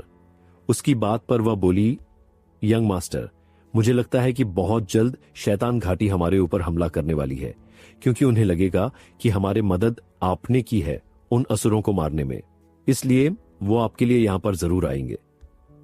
उसकी बात पर देव को कोई भी फर्क नहीं पड़ा। वह बोला, ठीक है, तो उन्हें आने दो। उसके बाद देखेंगे कि आखिर वे हैं कैसे और कैसे तुम्हें बर्बाद करते हैं। अब से असुरों का नरसंहार होगा और उसकी शुरुआत अब शैतान की घाटी से होगी। जब रूपाली ने उसकी बात सुनी तो वह बोली, ठीक है यंग मास्टर, मैं भी अभी जा रही हूं बाकी का इंतजाम करने के लिए। उसके बाद वह वहां से चली गई। उसके जाने के बाद देव ने चारों तरफ देखा।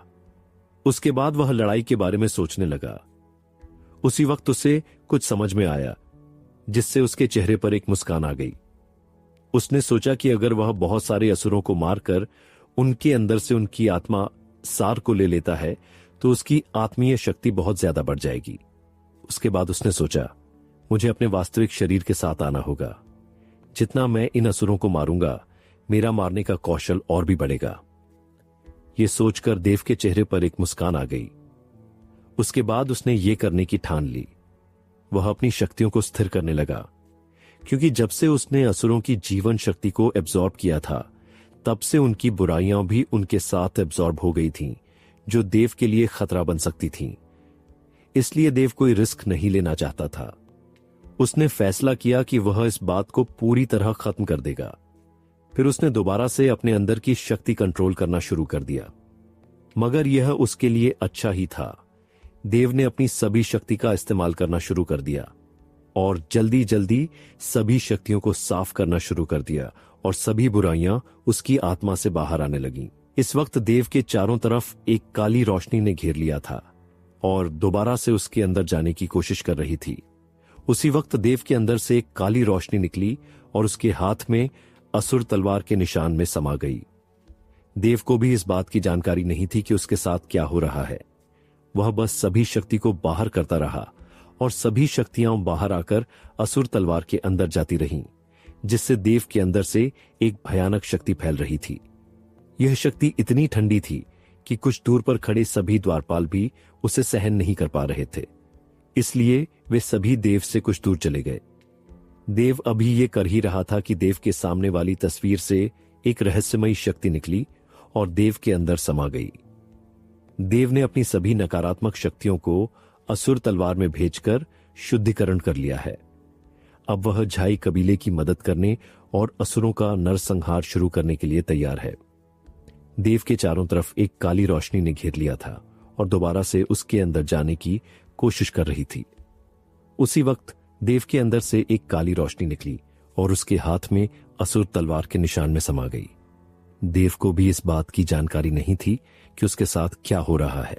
वह बस सभी शक्तियों को बाहर करता रहा और सभी शक्तियां बाहर आकर असुर तलवार के अंदर जाती रहीं, जिससे देव के अंदर से एक भयानक शक्ति फैल रही थी।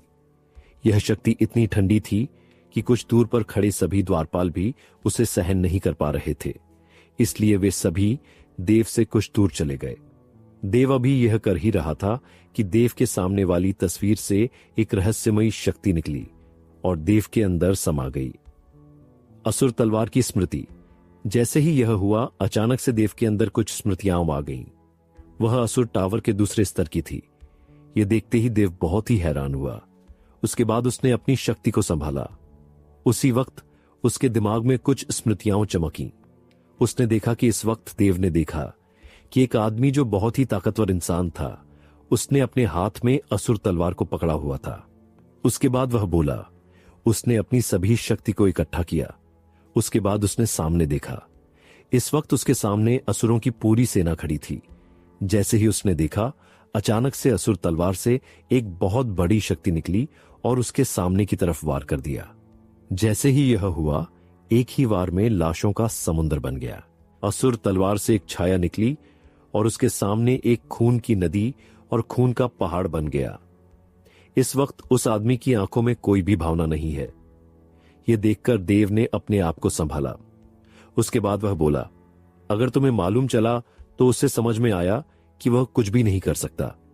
देव की नजरें अचंभे में पड़ गई थीं। उसे समझ में नहीं आया कि आखिर वह तलवार कोई इतनी खतरनाक कैसे ही हो सकती है। अभी वह देख ही रहा था कि तभी उसे समझ में आया कि वह कोई आम तलवार की मार्शल आर्ट नहीं है, बल्कि वह वही थी जो हजारों कदम वाली तलवार के साथ थी। झाई कबीले पर हमला। जैसे ही देव को यह महसूस हुआ, वैसे ही देव के अंदर से एक शक्ति निकली और उसके हाथ में आ गई। देव एक पल में बाहर आ गया। वह अभी अभी सीखे हुए मार्शल स्किल का परीक्षण करना चाहता था, इसलिए वह जल्दी से बाहर आ गया। जैसे ही वह बाहर आया, उसे कुछ महसूस हुआ कि कुछ गड़बड़ है। उसने देखा कि बहुत से काले कपड़े वालों ने पूरे झाई कबीले को घेर लिया था। जैसे ही यह हुआ, आसपास की शक्ति में बहुत हलचल हुई। उसके बाद उसने नीचे की तरफ देखा। इस वक्त रूपाली का चेहरा भी पीला पड़ा हुआ था। जैसे ही देव ने उसे ऐसे देखा तो वह जल्दी से उसके पास चला गया। उसके बाद वह बोला, क्या बात है, तुम लोग इतने ज्यादा परेशान क्यों हो? ये बस कुछ असुर हैं। उसकी बात सुनकर झाई कबीले के लोगों को एक पल के लिए लगा कि देव फेंक रहा था, मगर सभी को एक पल में देव की भयानक शक्ति का एहसास हुआ, जिसके वजह से वे लोग अपने सर को भी नहीं उठा पा रहे थे। उसी वक्त उस आदमी ने देव पर कोई भी ध्यान नहीं दिया। उसके बाद वह रूपाली से बोला, रूपाली, मैं तुमसे आखिरी बार पूछता हूं, क्या तुम मेरी औरत बनने को तैयार हो? तो मैं तुम्हें और तुम्हारे झाई कबीले को बर्बाद होने से बख्श सकता हूं। यही नहीं, इन्हें आगे बढ़ने में मदद कर सकता हूं, मगर अगर तुमने मना करने की कोशिश की तो तुम्हारे साथ आज तुम्हारा पूरा झाई कबीला खत्म हो जाएगा। असुर सरदार का अपमान। जैसे ही उसने अपनी बातों को खत्म किया, अचानक से रूपाली का चेहरा पूरी तरह से पीला पड़ गया था। वह नहीं चाहती थी कि झाई कबीले का और नुकसान हो, नहीं तो झाई कबीला पूरी तरह से खत्म हो जाएगा और उनके पूर्वज की पूरी मेहनत भी बर्बाद हो जाएगी। जैसे ही यह हुआ, अचानक उसके कानों में देव की आवाज आई, रूपाली, ये बेवकूफ कौन है और यहां पर क्या कर रहा है? मुझे नहीं मालूम था कि झाई कबीला इतने बेवकूफ को भी आमंत्रित कर सकता है। उसकी बात पर एक पल में झाई कबीले के योद्धाओं के चेहरे पर मुस्कान आ गई। उनमें से कुछ लोगों ने तो हंस भी दिया। अभी इतना भी काफी नहीं था कि देव ने कहा, देखो, मुझे ऐसे बेवकूफ पसंद नहीं है। इन्हें जल्दी से भगाओ, नहीं तो मैं झाई कबीले से नाराज हो सकता हूं। देव की बात जैसे कोई खंजर थी, वैसे ही उस असुर पर पड़ी। उसके साथ ऐसा व्यवहार कब हुआ था? वह शैतान घाटी का राजा था, जिसके सामने हजारों असुर अपना सर झुकाते थे। किसी का हिम्मत नहीं होता था कि वह उसके सामने ऊंची आवाज में बात कर सके। आज एक इंसान उसके सामने घमंडी होने का अभिनय कर रहा था। यह बात उसे अच्छे से गुस्से में लाने के लिए काफी था। तभी वह बोला, बच्चे, आखिर तुम कौन हो और मेरे और जाई कबीले के मामले में क्यों पढ़ना चाहते हो? यह तुम्हारे लिए अच्छा नहीं होगा। जब देव ने उसकी बात सुनी तो उसने सामने की तरफ देखा तो वह उसे ऐसे देख रहा था जैसे कि वह किसी बेवकूफ को दिख रहा हो। उसके बाद वह बोला, तुम कौन हो? क्या तुम इस लायक हो कि मेरे बारे में जान सको? जल्दी से यहां से भाग जाओ, नहीं तो तुम्हें मालूम भी नहीं चलेगा कि तुम कहां पर गायब हो गए। मैं तुमसे यह वादा कर सकता हूं कि तुम और तुम्हारा पूरा शैतान घाटी इस दुनिया से खत्म हो जाए। जब देव ने उसकी बात सुना तो उसने सामने की तरफ देखा तो वह उसे ऐसे देख रहा था जैसे कि वह किसी बेवकूफ को देख रहा हो। उसके बाद वह बोला, तुम कौन हो? क्या तुम इस लायक हो कि मेरे बारे में जान सको? जल्दी से यहां से भाग जाओ, नहीं तो तुम्हें मालूम भी नहीं चलेगा कि तुम कहां पर गायब हो गए। मैं तुमसे यह वादा कर सकता हूं कि तुम और तुम्हारा पूरा शैतान घाटी इस दुनिया से खत्म हो जाए। जैसे वह बोला उसके बाद देव ने किस तरह अपने आप को संभाला। भले ही उसके पास अपनी असली शरीर नहीं था, लेकिन वह फिर भी उसके पास ऐसी शक्ति थी कि वह इन सभी को नीचा दिखा सके। इसलिए वह बोला, तुम लोगों को मालूम नहीं कि तुम्हारे लिए क्या अच्छा है। चलो आज मैं बताता हूं कि असली शक्ति क्या है। अचानक उसके शरीर से बहुत ही खतरनाक शक्ति बाहर निकालना शुरू हो गई। उसी वक्त असुर तलवार उसके हाथ में आ गई। उसके बाद वह बोला, तुम्हें लगता है कि राठौड़ परिवार अभी खत्म हो गया? उसके बाद इसने अपनी पूरी शक्ति को असुर तलवार के अंदर डाल दिया। उसके बाद वह बोला, आज मैं इस बारे में बता दूं कि इस दुनिया में कुछ ऐसे लोग हैं जिसे तुम नाराज नहीं कर सकते। इतना कहने के बाद उसने अपनी पूरी शक्ति को असुर तलवार में डाल दिया, जिससे आसपास का शून्य भी टूटने लगा। उसके बाद उसने सीधा शैतान की घाटी पर हमला कर दिया। यह हमला इतनी खतरनाक था कि झा कबीला भी कंप गया। उसे समझ में नहीं आया कि आखिर ये क्या हो रहा है। यह शक्ति इतनी ज्यादा खतरनाक थी कि उसने एक ही पल में हजारों शैतान घाटी के योद्धाओं को मार डाला। यही नहीं, यह पूरा शैतान घाटी भी संभाल हो गई। आर्यन की आत्मा थोड़ी धुंधली हो गई। उसके बाद उसने रूपाली से बोला कि वह बाकी का संभाल ले और उसे अब राठौड़ परिवार की चिंता करने की जरूरत नहीं है। मैं बहुत जल्द इस मामले को संभाल लूंगा। उसकी बात पर रूपाली की आंखों में अंशु आ गया। इतने सालों से उन्होंने डर की जिंदगी जिया था। यही नहीं, उन्होंने न जाने कितनी बार अपने आप को मर देने की कोशिश की, मगर अपने लोगों की बलिदान ने उसे रोक दिया था। इसलिए वह अपने घुटने पर आ गई। उसके बाद वह बोली, यंग मास्टर, मैं और मेरा काबिल कभी आपका एहसान को नहीं चुका सकते। इस बात पर आर्यन बोला, तुम लोगों को ऐसा करने की जरूरत नहीं है। अभी तुम सब जा सकते हो और हां, जितनी हो सके तुम अपनी शक्ति को बढ़ाने की कोशिश करो। उसकी बात पर रूपाली ने हां में सर हिल दिया। उसके बाद वे लोग चले गए। उनके जाने के बाद देव ने सामने की तरफ देखा। इस वक्त बहुत ज्यादा सईद रोशनी प्रकृति में समाने वाली थी। मगर ने एक चूषण बल को जारी किया, जिससे हजारों आत्माओं का सार निकालकर देव की आत्मा में समा गया। उसके बाद देव ने उन सभी को परिष्कृत करना शुरू कर दिया। जैसे ये हुआ, देव के अंदर की शक्तियों का भरमार होने लगा और उसका शरीर धीरे धीरे और भी साफ होने लगा। कुछ वक्त के बाद अचानक से देव के अंदर से एक आवाज आई, जैसे कि कुछ टूट गया हो। उसके बाद वह बोला, मैं अब आध्यात्मिक गुरु के शिखर पर पहुंच चुका। अब मुझे जाना चाहिए। बहुत जल्द ही अकादमी की टेस्ट होने वाला है। मुझे वापस जाना चाहिए, नहीं तो लड़कियां भी परेशान हो जाएंगी। उसके बाद वह वापस अपने कमरे में आ गया। उसके बाद उसने देखा कि इस वक्त दूसरी तरफ जैसे ही आर्यन बाहर आया, उसने देखा कि उसके सामने नीलम और निशा बैठी हुई थी। उन्हें देखते ही देव के चेहरे पर एक मुस्कान आ गई। वह बोला, क्या बात है, तुम लोगों को मेरी इतनी याद आई कि कुछ वक्त के लिए भी नहीं भूल सकती। उसकी बात पर दोनों लड़कियों का चेहरा लाल हो गया। उसके बाद दोनों बोली, तुम अपने बारे में कुछ ज्यादा ही सोचते हो। ऐसे कोई भी बात नहीं है। हमें बस ऐसा कहा कि तुम्हें कुछ हो गया है। तुम कितने दिनों से शांत थे और तुम्हारे अंदर से अजीब सी शक्तियां आ रही थी, इसलिए हमें आना पड़ा। और ये तुम्हारा शापित जानवर हमें तुम्हारे पास आने नहीं दे रहा था। इस वक्त दोनों लड़कियां देवांश को गुस्से में देख रही थी।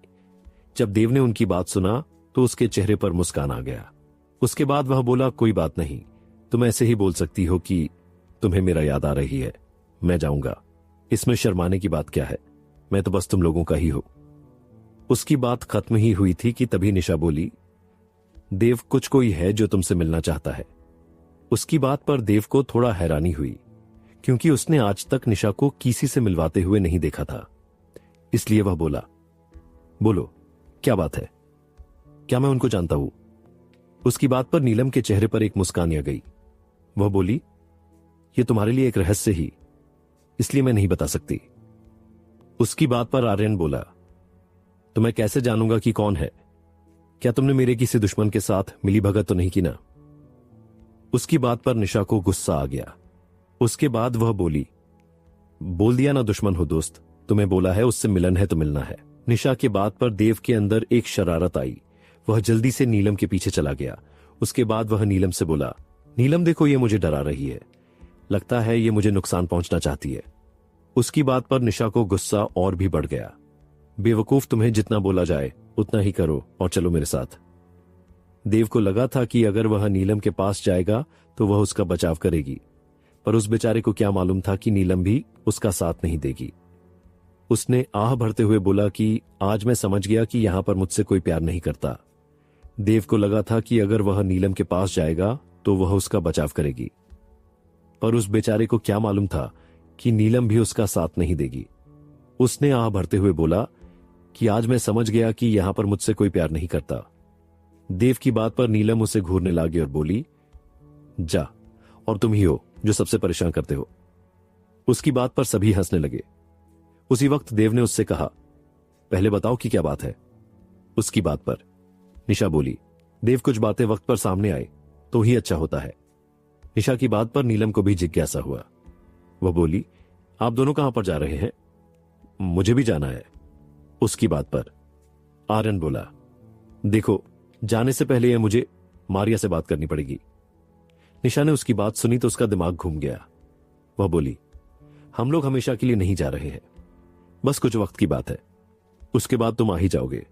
ऐसी कोई बात नहीं है, बस तुम्हें किसी से मिलना है। अगर तुम जो करना चाहते हो करते रहना। उसकी बात पर देव बोला, मैं समझ गया तुम मेरे ससुर से मिलवाने जा रही हो, यही है ना? उसकी बात पर सभी लोग बहुत हैरान हुए। निशा का चेहरा टमाटर की तरह लाल हो गया। उसके बाद वह बोली, तुम क्या बकवास कर रहे हो, हमें चलना चाहिए। उसके बाद वे लोग जाने लगे। तभी नीलम बोली, रुको, मैं भी तुम्हारे साथ चलूंगी। निशा ने एक वक्त के लिए कुछ सोचा, उसके बाद उसने हां में जवाब दे दिया। फिर वे तीनों वहां से चले गए। वे तीनों अकादमी के पीछे वाली जंगल में कुछ अंदर चले गए। कुछ दूर जाने के बाद उन्हें उनके सामने एक गुफा था। देव को पता नहीं, पर लग रहा था कि कोई परिचित यहां पर है, इसलिए वह हैरानी से गुफा की तरफ देखने लगा। तभी उसने निशा से पूछा, तुम आखिर मुझे किससे मिलवाने के लिए आई हो? उसकी बात पर सभी लोग बहुत हैरान हुए। उसी वक्त उन्होंने देखा कि इस वक्त उन सभी के सामने एक बूढ़ा आदमी बैठ हुआ था, जिसे देखते ही देव की आंखें लाल हो गई। वह बोला, बाबा, आप यहां पर उसे ऐसे देखकर सभी को बहुत हैरान हुई। सबसे ज्यादा तो नीलम थी, क्योंकि उसने कभी भी देव को ऐसे अपने आपा खोटे हुए नहीं देखा था। इसलिए वह हैरानी से निशा की तरफ देखने लगी और बोली, निशा दी, ये कौन है? उसकी बात पर निशा बोली, अनुमान लगाओ निशा की बात पर। वह बोली, कुछ नहीं, आप ही बताओ ना ये कौन है? उसकी बात पर निशा बोली, तुम भी पता लगाओ। उसके बाद वह आगे बढ़ी और उस आदमी के सामने अपना सर झुका लिया। उसके बाद वह बोली, निशा मास्टर की अभिवादन करती है। उसकी बात पर बाबा का चेहरे पर एक मुस्कान थी। वह बोला, क्या बात है बच्चा, तुमने बहुत अच्छा किया राजकुमार, ऐसे रक्षा करके। उसकी बात पर निशा का चेहरा लाल हो गया। उससे और उसके बीच का रिश्ता याद आ गया। इस वक्त उसका चेहरा पूरी तरह से लाल हो गया था। तभी बाबा बोले, राजकुमार, मैं जानता हूं आपके पास ऐसी बहुत से सवाल है जिसके बारे में आप मुझसे पूछना चाहते हैं, पर मैं आपको बता दूं कि हमने जो भी किया आपके भले के लिए किया। अगर कोई और आपके पास भी आता तो बहुत कुछ बिगड़ सकता था। मैं कोई आपका गुरु या बाबा नहीं हूं, मैं आपका निजी अंगरक्षक हूं। मेरा नाम यश राठौड़ है। उसके बाद वह देव के सामने अपने घटने पर बैठ गया। देव ने जल्दी से उसे उठाया और बोला, मैं नहीं जानता कि पहले आप क्या थे और अब आप क्या है, पर आप मेरे लिए मेरे बाबा ही रहेंगे। उसकी बात पर यश जी की आंखों में अंशु आ गए। उसके बाद वे खड़े हो गए। उन दोनों की बात पर सबसे ज्यादा हैरान तो बाकी के लोग थे। वही जब नीलम ने नाम सुना तो पहले तो हैरान हुई, उसके बाद उसे कुछ याद आया। फिर उसने निशा की तरफ देखा, तभी वह बोली, दीदी यह आप लोगों के गुरु और त्रिलोक अकादमी के डीन नहीं है। उसकी बात पर निशा ने बस एक मुस्कान पास की। वह समझ गई कि ये यही है। नीलम को इतना बड़ा झटका लगा कि उसे समझ में नहीं आ रहा था कि वह क्या जवाब दे। जिस इंसान के सामने पूरे महाद्वीप के लोगों को झुकना पड़ता है, जिसके सामने बड़ा से बड़ा परिवार एशिस्ट करने की कोशिश नहीं कर सकता, वह इंसान आज देव के सामने झुक रहा था और यह बोल रहा था कि वह देव का निजी अंगरक्षक है। अभी वह सदमा से बाहर आई ही नहीं थी कि उसे अभी एक और सदमा लगाना बाकी था। उसने जल्दी से निशा से पूछा, दिया आप मुझे बताइए ना, आखिर देव है कौन? उसकी बात पर निशा ने बस मुस्कुरा दिया और बोली, तुम क्या करोगे उसके बारे में जानकर? उसकी बात पार नीलम झुंझलाहट में बोली, मेरे होने वाली पति के बारे में मुझे यह भी नहीं मालूम कि वह कौन है। इतना कहते ही उसका चेहरा पूरी तरह से लाल हो गया। उसके बाद उसने अपने सर को झुका लिया। वही इस वक्त निशा मुस्कुरा के बोली, तुमने राठौड़ परिवार के बारे में सुना है? उसकी बात पर नीलम ने हैरानी से उसकी तरफ देखा और बोली, कौन सा राठौड़ परिवार? दुनिया में सिर्फ एक हो राठौड़ परिवार है जो इस दुनिया का अधिपति है। उसकी बात पर ईशा ने बाद मुस्कुरा दिया। उसके बाद वह बोली, हां वही परिवार से। उसकी बात पर नीलम बोली, आपका मतलब है कि देव राठौड़ परिवार के किसी बुजुर्ग का बेटा है? उसकी बात पर निशा मुस्कुरा के बोली, नहीं वह किसी बुजुर्ग का बेटा नहीं है, बल्कि वह राठौड़ परिवार का उत्तराधिकारी है। जैसे ही उसने मुंह से यह बात निकली, नीलम की कहीं नीलम मुंह खुली की खुली रह गई। वह कभी निशा को देख रही थी तो कभी देव को। जैसे ही निशा की बात पूरी हुई तो वह कभी देव को देख रही थी तो कभी निशा को एक पल के लिए उससे समझ में नहीं आया कि वह क्या कहे, क्योंकि उसके सामने जो हो रहा था वह कोई आम बात नहीं थी। वही इस वक्त बाबा और आर्यन आमने सामने थे। तभी बाबा बोले, यंग मास्टर, मैं जानता हूं कि आपके पास ऐसे बहुत सा सवाल होगा। जानता हूं, पर मुझे यह शक्ति से माना किया गया था कि जब तक आपकी जान का खतरा न हो कोई भी आपको नहीं बचा सकता या आपके साधना में भी आपकी मदद नहीं कर सकता। देव ने उसके बाद कुछ नहीं बोला, बस सुनता रहा। उसके मन में भी बहुत से सवाल थे, मगर वह बोला, ठीक है बाबा, मैं जानता हूं आपकी कोई मजबूरी होगी और मैं ये पहले से जानता हूं कि मैं कौन हूं। आपको इस बात की चिंता करने की जरूरत नहीं है। उसकी बात पर बाबा को थोड़ी राहत मिली। उसके बाद वह बोले, यंग मास्टर, मेरे सामने आना का वो वजह बहुत खास है। अगर यह जरूरी नहीं होता तो मैं आपके सामने नहीं आता। उनकी बता पर देव बोला, बाबा मुझे यंग मास्टर बोलने की जरूरत नहीं है, आप मुझे सिर्फ देव बोल सकते हैं। और क्या बात है जो आपको परेशान कर रहा है? उसके बाद वह बोला, जैसे कि आप जानते हैं कि कहा गया है कि राठौड़ परिवार का असली उत्तराधिकारी ही राठौड़ परिवार को संभाल सकता है। पर बात यह है कि इस वक्त का राठौड़ परिवार का मुखिया यह नहीं चाहता है कि उसकी कुर्सी खतरे में पड़े, इसलिए उसने आपको मरने की तैयारी कर रहा है।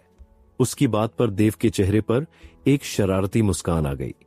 उसके बाद वह बोला, अच्छा ये बात है, आपको चिंता करने की जरूरत नहीं, मैं ये अच्छे से जानता हूं, इसलिए इस बात की चिंता न करे।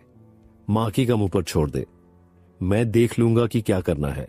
उसकी बात पर बाबा बोले, ठीक है महाराज, आप जो कहे। उसके बाद देव बोला, बाबा आपको कुछ करने की जरूरत नहीं है, वह जो भी कर रहा है उसे करने दे। उसके बाद वह बोला, आप ये बताएं, जब ये हाल है तो मेरे पिता कहां पर है?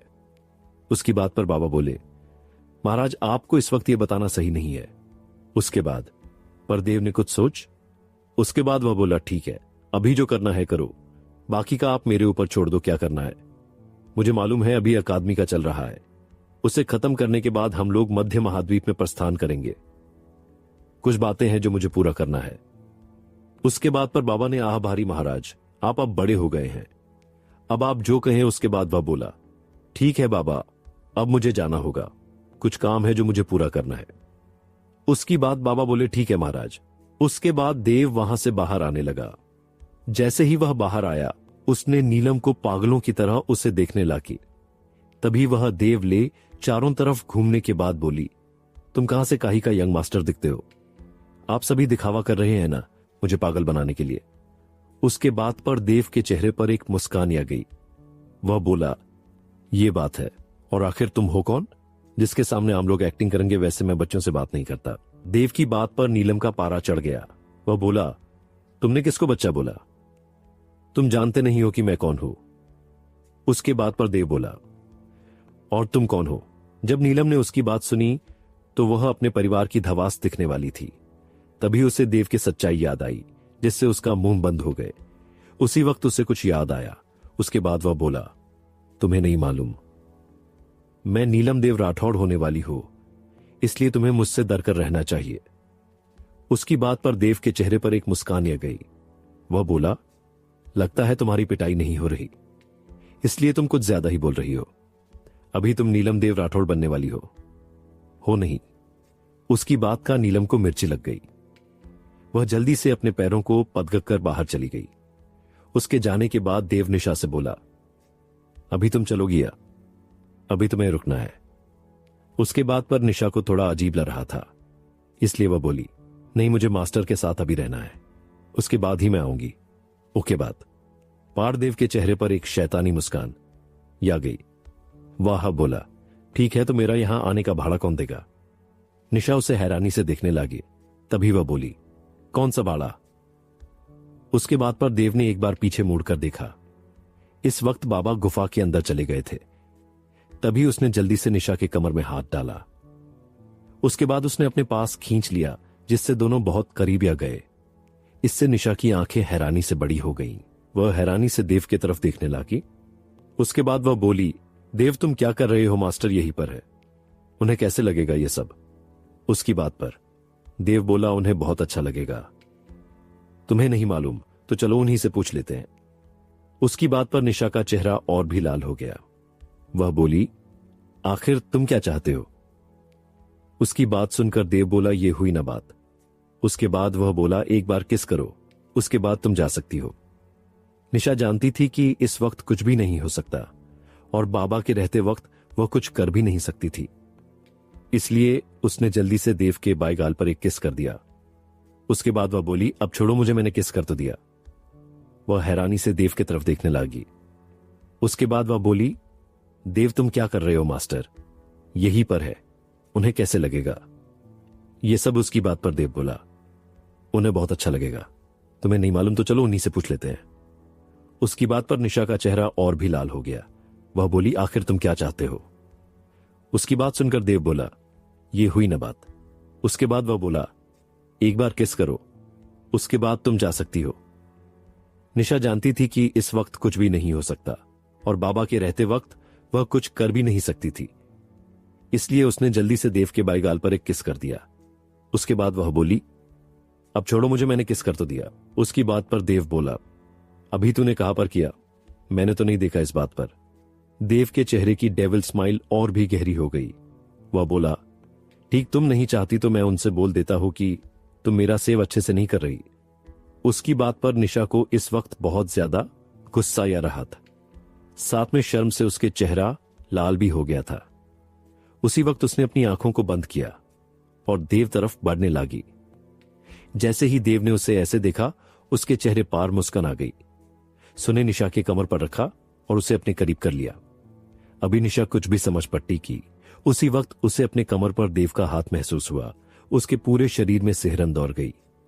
यही नहीं, उसी वक्त उसे अपने सर के पीछे भी देव का हाथ महसूस हुआ। देव ने उसे अपने करीब किया और उसे अपने चिपका लिया। उन दोनों के बीच हवा के निकलने का जगह नहीं था। जैसे ही निशा ने हैरानी से अपनी आंखें खोली, उसी वक्त उसके नजरें देव की नीली आंखों से मिली। वह कुछ समझ भी पाती कि उसी वक्त देव होंठ उसके गुलाबी होंठों पर आ गए। देव उसे बहुत ही सॉफ्ट तली किस करने लगा। पहली तो निशा ने उसका विरोध किया, लेकिन उसके बाद वह भी देव का साथ देने लगे। उसके दोनों हाथ देव में गार्डन के पीछे चला गया। जैसे ही ये हुआ, दोनों एक दूसरे के अंदर खो गए। वही सी वक्त दूसरी तरफ बाबा अंदर की गुफा से बाहर आने ही वाले थे कि उन्हें कुछ महसूस हुआ। उन्होंने देव और निशा को देखा। उनके चेहरे पर एक मुस्कान आ गई। उन्होंने कहा, आजकल के बच्चे भी ना काही भी शुरू हो जाते हैं। वही इस वक्त गुफा के बाहर बाबा के और शिष्य जैसे कि रिया सुरेश और दिलीप बाहर थे। जैसे ही वे दोनों अंदर आए, उन्होंने देखा कि सी वक्ती निशा के पैर किसी बच्चे की तरह देव के कमर के चारों तरफ लिपटा हुआ था। यही नहीं, दोनों एक दूसरे को किस कर रहे थे। ये सब देखकर रिया हैरान थी, पर ज्यादा नहीं थी, लेकिन बाकी लोगों की आंखें बाहर या गई थीं। उन्होंने कहा, क्या ये हमारी वही सीनियर बहन है? सभी हैरानी से उन दोनों को देखने लगे। वही देव को उनके आने का बहुत पहले ही एहसास हो गया था, पर वह नहीं रुका, बस निशा को किस करता रहा। वही निशा इस वक्त दुनिया से बिल्कुल अनजान हो गई थी। वह बिल्कुल देव की किस में मदहोश हो गई थी। जब देव को लगा कि निशा की सांसें फूल रही है तो उसने निशा को छोड़ दिया, पर निशा को ऐसे लग रहा था जैसे कि किसी ने उसके सबसे पसंदीदा टॉफी देव ने छीन लिया हो। वह अभी भी होश में नहीं थी। वह जल्दी से देव पार दोबारा टीत पड़ी। जब ने विरोध नहीं किया, वही बाकी के लोग अपनी आंखें फाड़े उन दोनों को देख रहे थे। तभी सुरेश ने रिया से बोला, बड़ी बहन क्या ये हमारी सीनियर बहन ही है ना? उसकी बात पर उसने सर पर एक टपली मारी। उसके बाद वह बोली, देखो वही है वही। कुछ वक्त के बाद निशा भी खुद से देव से अलग हो गई। उसी वक्त उसे अपने और देव की बीच की बात याद आई, और कैसे उसने दोबारा देव को किस। उसने जैसे ही अपने आप को ऐसे देव के गोद में देखा, उसके चेहरा टमाटर की तरह लाल हो गया। वह देव को गोद से उतरना चाहती थी, पर देव ने उसे उतरने नहीं दिया। इस वक्त देव के चेहरे पर एक शरारती मुस्कान थी। उसने कहा, मेरी होने वाली बीजी तुम किसी लड़ी, किस किलर लग रही हो इतना कामुक। मैंने सोचा भी नहीं होगा मेरी निशा का ऐसा भी पक्ष है। उसके बाद पर निशा का चेहरे और भी लाल हो गई। उसने जल्दी से अपने आप को देव के अलनीग्न में पूरी तरह से छुपा लिया। वह इस वक्त किसी छोटे से बच्चे की तरह लग रही थी, जैसे उसने कोई गलती कर दी हो और सबके सामने वह अपनी गलती कबूल करने वाली हो। उसने अपने चेहरे को देव के सीने में छुपा लिया। वही इस वक्त रिया के खकारने की आवाज आई। जब निशा को एक महसूस हुआ तो उसने अपने सर हल्का सा बाहर निकाला और देखा जैसे उसने देखा कि सभी वहीं पर है। उसने किसी खरगोश के बच्चे की तरह देव से दोबारा सिमट गई। वही वक्त वे सबों हैरानी से निशा को देख रहे थे, जो किसी छोटे बच्चे की तरह हरकत कर रही थी। देव ने देखा कि निशा को यह सब बर्दाश्त नहीं हो रहा, तो उसने अपने चेहरे पर हल्की सी सख्ती लेकर बोला, क्या बात है, तुम लोग यहां पर क्या कर रहे हो? उसके बाद पर बाकी के लोगों को पसीना आ गया, मगर रिया को इससे कोई भी फर्क नहीं पड़ा। वह बोली, भाई आप निशा दी किस कर रहे कि हम लोगों को कुछ समझ में नहीं आया कि हम सब क्या करें, हम कब से यहां पर हैं। उसकी बात पर निशा की हालत और भी खराब हो गई। उसने हल्के से गुफा के अंदर देखा कि काही बाबा तो नहीं आ रहे। उसी वक्त जब उसने देखा कि इस वक्त बाबा काही पर नहीं दिख रहे, तो उसने राहत की सांस की। उसके बाद उसने दोबारा देव की तरफ देख। इस वक्त उसके चेहरे पर एक गुस्सा था जो उसे और भी प्यारा बना रहा था। वह बोली, ये सब तुम्हारे वजह से हुआ। उसकी बात पर देव चेहरे पर मुस्कान यागी। उसने कहा, देखो मेरे ऊपर पूरे मानव जाति का भार है, मैं उनका होने वाला सम्राट हूं, और तुम निशा से निशा देव राठौड़ बनने वाकई हो। उन्हें भी मालूम होना चाहिए कि तुम कोई आम इंसान नहीं हो। उसी वक्त देव सीरियस हो गया। उसने बाकी सभी से कहा, आज से निशा निशा नहीं, बाली मेरी होने वाली पत्नी है, यानी ये निशा रावत नहीं, निशा देव राठौड़ है। इसलिए अब कोई भी निशा को कुछ ऑर्डर नहीं दे सकता, चाहे वह बाबा ही क्यों ना हो। उसके बाद पर अचानक से बाबा वाहन पर प्रकट हो गए। उन्होंने कहा, देव एक बार दोबारा सोच लो उसकी बात पर। देव बोला, बाबा इसमें सोचने वाली बात नहीं है। उसकी बात पर बाबा देव के पास आए। उन्होंने उसके कान कलों पकड़ा और बोले, बदमाश, तुम्हें सिर्फ मेरी शिक्षाएं ही मिली थी, तुमने एक को अपनी पत्नी बना लिया, अब दूसरी के भी पीछे पड़े हो। उसकी बात पर निशा हैरानी से देव को देखने लगी। उसने कहा, यानी कि तुमने और नंदनी ने शादी कर लिया है। उसकी बात पर देव के चेहरे पर मुस्कान आ गई। उसने हां में सर हिल दिया। उसकी बात पर निशा उसे घूरने लगी। उसके बाद वह बोली, और तुम लोगों ने मुझे बताया ही नहीं। उसकी बात पर देव बोला, वक्त ही नहीं मिला मुझे और बाकियों को भी बताने का, पर वक्त आने पर मैं सबको बता दूंगा, साथ में तुम्हारे साथ भी। उसकी बात पर निशा बोली, उसका मतलब मेरा नंबर दूसरा होगा। उसकी बात पर आर्यन के चेहरे पर एक और मुस्कान आ गई। वह बोला नहीं। उसकी बात पर निशा उससे घूरने लगी। उसके बाद वह बोला, इसका क्या मतलब है, तुमने किसी और से भी शादी की है? उसकी बात पर देव ने बस मुस्कुरा दिया। उसके बाद वह बोला, हां। उसकी इस बात पर निशा उसे घूरने लगी। उसके बाद वह बोली, कौन है? वह देव को समझ में आ रहा था कि देव के साथ की लड़कियां हैं, पर उसने इतनी जल्दी 2 शादियां भी कर ली। उसे इस बात का अंदाजा नहीं था। तभी वह बोला, घबराओ मत, अभी कुछ बातें हैं मेरे बारे में जिन्हें तुम अभी नहीं जानती, पर वक्त आने पर तुमको मालूम चल जाएगा। अभी तुम दूसरी लड़की को नहीं जानती, वह सिर्फ एक आम लड़की है, इसलिए तुम अभी नहीं जानती हो। के बाद वह बोला, कोई ना, आज मैं तुम्हें एक जगह लेकर चलता हूं। उसने कहा कि तुम अपनी आंखों को बंद करो।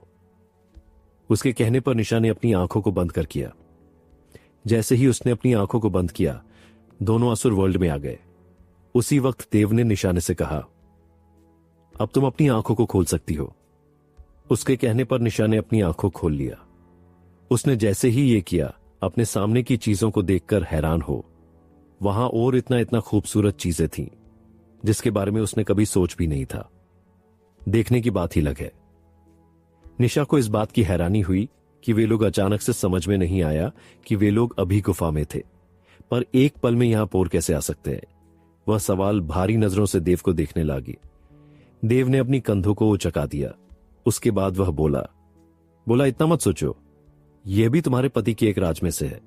जब निशा ने उसे देखा तो वह बोली, पर ठीक, लेकिन हम लोग यहां पर आए कैसे? लेकिन क्योंकि उसने भी खुद